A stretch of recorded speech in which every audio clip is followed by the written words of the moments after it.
What we know so far is a detailed snapshot of the battalion's movement and positioning during the advance. The formation was well organized, with Lieutenant Varnum and Lieutenant Hare leading a group approximately 50 yards ahead of the main line. This forward group consisted of their orderlies, Privates Elijah Strode and Elihu Clear, along with several scouts who would eventually split off to search for Sioux ponies. Interestingly, Nick Wallace, a scout, and his orderly, Private John Hackett, also joined this group. Varnum, describing the movement, noted the rapid pace as they moved swiftly down the valley. The native forces appeared to be retreating for about a mile, a tactical withdrawal that created an illusion of vulnerability. Varnum, Wallace, and Hare rode together, leading this forward reconnaissance effort. Meanwhile, Private Edward Davern, Major Reno's orderly, followed closely behind. Reno himself maintained a position about 40 paces ahead of the main force, slightly to the right of center, vigilantly overseeing his command, as Lieutenant DiRudio observed. Reno was flanked by Doc Porter on his left and Benny Hodgson on his right, ensuring that his immediate surroundings were secure as they advanced toward the enemy. Scout George Herendine positioned himself about 100 yards to the left of the main battle line, keeping a keen eye on the left flank. The main body of the battalion was structured with G Company holding the left flank, a company positioned in the center, and M Company nearest to the river. This formation provided a broad coverage of the valley, though it also left some men slightly exposed near the river's edge. Notably, a small group of 10 to 15 men clung to the brush along the river. This group, made up of several privates, included James Wilbur, Roman Rutten, William E. Morris, and John H. Meyer. The situation along the river reveals just how confusing the battlefield could be. First Sergeant John Ryan mentioned Morris as part of the group sticking to the brush, and Morris himself corroborated this in his own account. However, Roman Rutten's role in this group was more ambiguous. Wilbur mentioned Rutten, yet Rutten never claimed to be part of this group in his own testimony. Instead, Rutten recounted a different, almost chaotic sequence of events to Walter Camp. Rutten explained that his horse had gone rogue upon catching the scent of the nearby Sioux, causing him to lose control and inadvertently circle around the troops, bringing him closer to the enemy. This unplanned movement forced Rutten into a dangerous position, but he eventually managed to regain control of his horse and circled back through the timber to rejoin his command. Rutten's experience is a perfect example of how easily memories can become muddled during intense situations. The chaos of the battlefield, combined with the speed and confusion of the moment, often led to conflicting accounts of who was where and what exactly transpired. This kind of confusion is not uncommon in historical battles, particularly ones as chaotic and fast-paced as the Battle of Little Bighorn. The rapid movement, the uncertainty of the enemy's exact positioning, and the ever-present danger created an atmosphere where even seasoned soldiers could lose track of their surroundings. Despite the confusion, what stands out in these testimonies is the sense of urgency and the overall discipline of Reno's command at this stage.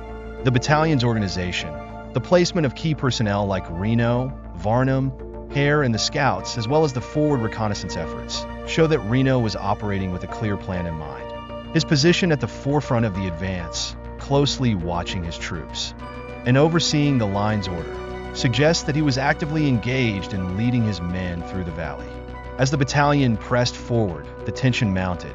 The skirmish lines, the positioning of scouts like George Herendine, and the formation of G, A, and M companies reflected Reno's awareness of the dangers ahead. The movement down the valley was swift, but not reckless, as Reno balanced the need for speed with the tactical necessity of maintaining formation and order. His expectation, of course, was that Custer's forces would soon come up from the rear and provide the additional support needed to overwhelm the native forces.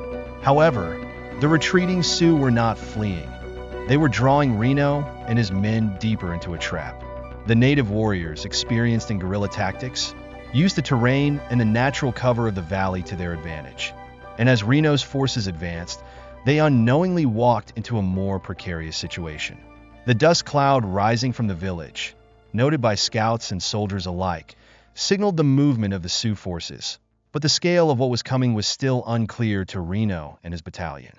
In hindsight, the confusion along the river and the small incidents, like Rutten's rogue horse, reflect the precariousness of the situation. The battalion was moving into unknown territory, and despite their organization and leadership, they were about to face a formidable enemy that had the advantage of surprise and superior numbers. Piecing together the accounts from Sergeant John Ryan, Corporal White Morris, Private James Wilbur, and others reveals a picture of Reno's battalion that's both complex and tactical. From their testimonies, it's plausible that there were 3 groups of 4 soldiers each, making up a 15-man group of skirmishers, an often overlooked but highly crucial component of Reno's advance. These groups included Corporal Scullin and Privates Morse, Wilbur, Neely, Newell, Klotzbucher, Meyer, Thorpe, Galen, Braun, Gordon, and Turley.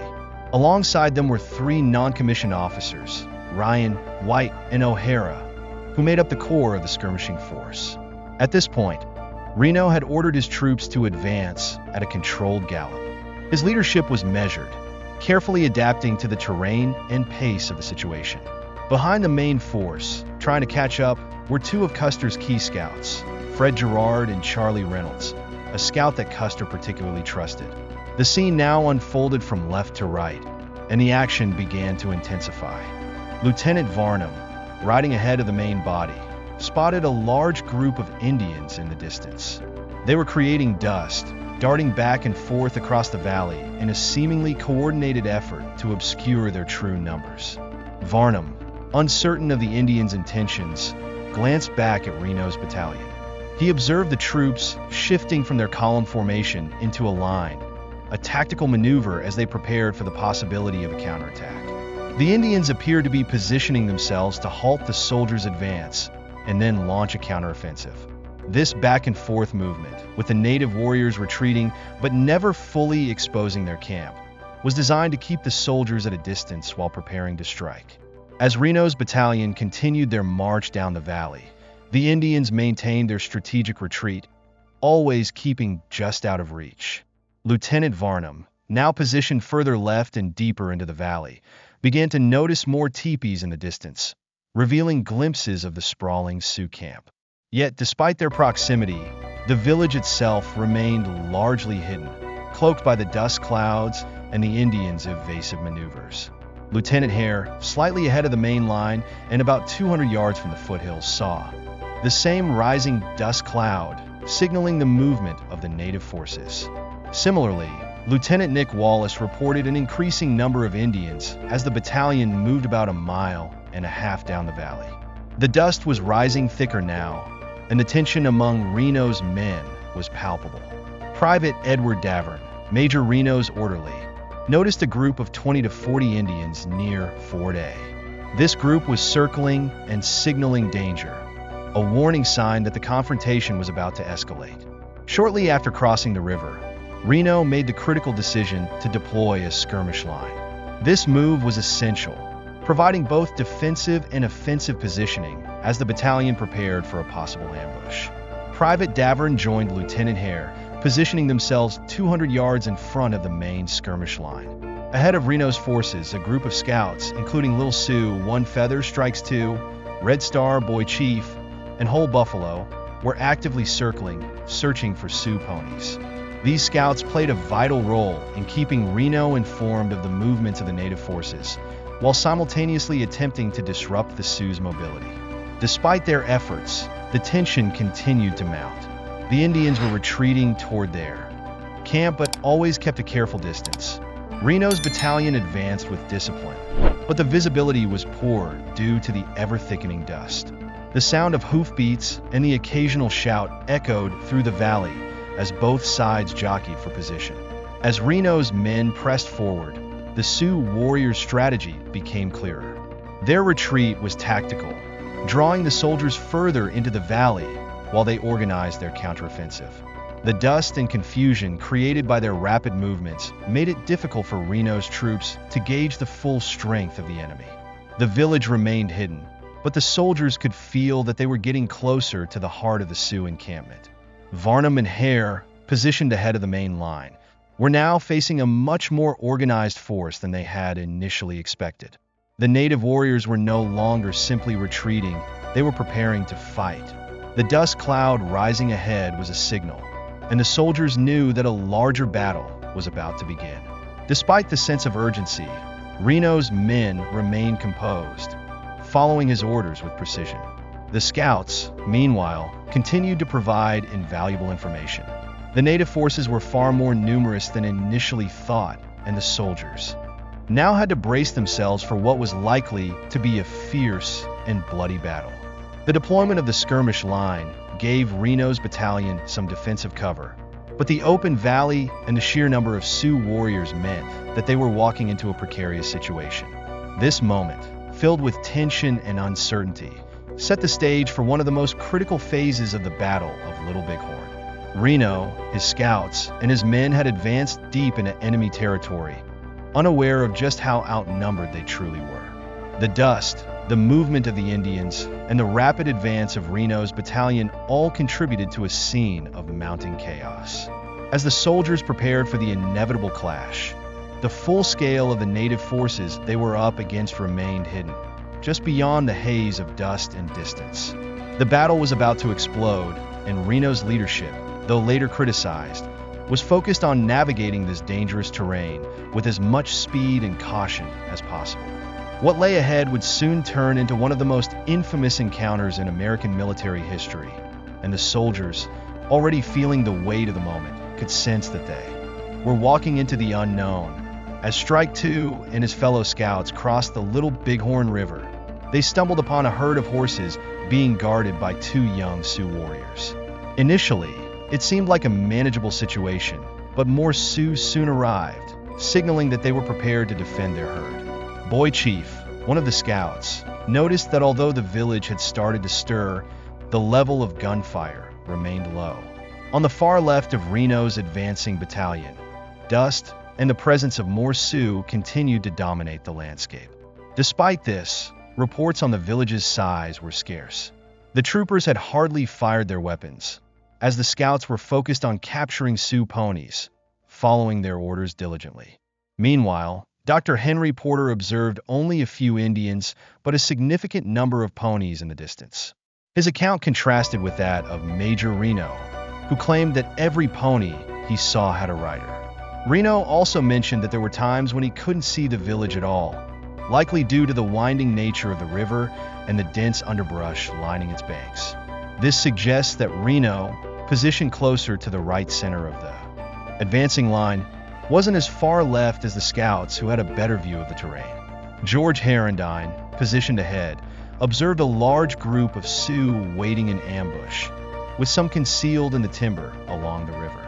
In a strategic move, they set fire to the brush, creating smoke and confusion, though no return fire came from them. Despite the troops' efforts, the silence from the Sioux was unsettling. Private Thomas O'Neill, part of Reno's battalion, looked across the bluffs and spotted Custer's command moving at a trot, advancing as Reno's forces pushed halfway down the valley. Some soldiers, including Private Henry Petre, recalled seeing Custer waving his hat, a gesture confirmed by multiple accounts from other soldiers. This was perhaps meant as a signal of coordination or encouragement, but its exact meaning remains unclear. As the tension built, Captain Moylan, positioned in the center of Reno's line, observed that the Indians began to shift their focus, turning back on Reno's forces as the troops neared 500 to 600 yards from the timber. This was where Reno's command eventually halted. Sergeant Culbertson noted that the Indians were circling around the left flank and front of Reno's battalion, with only sporadic gunfire exchanged. The calm before the storm was deceptive, as the native forces maneuvered around the soldiers, readying themselves for the next phase of the battle. Private William Taylor saw mounted Sioux warriors moving in every direction, gathering their ponies and signaling to each other in what appeared to be an organized response. Suddenly, the sound of gunfire erupted. Bullets whizzed past Reno's men, and for a brief moment, the soldiers responded with cheers, a release of adrenaline and excitement in the face of danger. Despite their enthusiasm, Reno quickly ordered his men to remain silent, a command intended to maintain discipline and focus during the battle. Yet, there were conflicting accounts of Reno's demeanor during this crucial moment. Private John Severson remembered Reno encouraging the men during their brief moment of excitement, allegedly shouting, "That's right, boys." This contrast in recollections reveals the uncertainty and confusion that marked this phase of the battle, where miscommunications and adrenaline often blurred the reality of the unfolding events. The thick underbrush and the river's winding path kept the village hidden from view, adding to the tension as Reno's men advanced deeper into enemy territory. First Sergeant John Ryan, positioned on the right side of Reno's line, closer to the river, reported hearing a single shot as he reached the timber where the company would later take cover. He assumed it had been fired by Varnum or one of his scouts on the far left, signaling that the engagement with the Sioux warriors had begun in earnest. At this point, the battle was on the brink of exploding into full-scale combat. As the skirmish intensified, Private William E. Meyer and others could see that the Sioux were now fully mobilized. What had started as a slow retreat by the native forces was rapidly turning into a fierce counterattack. The warriors, previously hidden by the dust and brush, began to emerge, taking advantage of the soldiers' uncertainty and the terrain's natural cover. The vivid recollections of these events paint a picture of a battalion teetering on the edge of chaos, with soldiers and scouts alike caught in a confusing dance with an unseen enemy. Reno's leadership, while later criticized by some, was characterized by his attempts to maintain order and discipline amidst the growing threat. The tension in the air, the looming presence of the Sioux warriors, and the soldiers' precarious position in the valley all contributed to the unfolding tragedy. As the Sioux forces continued to gather strength, the sound of gunfire would soon drown out any remaining doubts about the gravity of the situation. The Battle of Little Bighorn, now fully underway, would go down in history as one of the most infamous and misunderstood clashes between U.S. forces and Native American warriors. Morris's description of the chaotic scene when the three troops crossed the river offers a vivid glimpse into the early stages of Reno's charge. According to Morris, there were plenty of Indians in sight, but they seemed to be fleeing along the river bottom, riding as fast as they could to escape. The command left into line, gallop forward, guide right was given, and what followed was a moment of confusion as horses crowded together, some becoming uncontrollable. This account highlights how the left side of Reno's command bore the brunt of the action at this point, with the timber ahead obscuring the view of the soldiers on the right, who were closer to the river.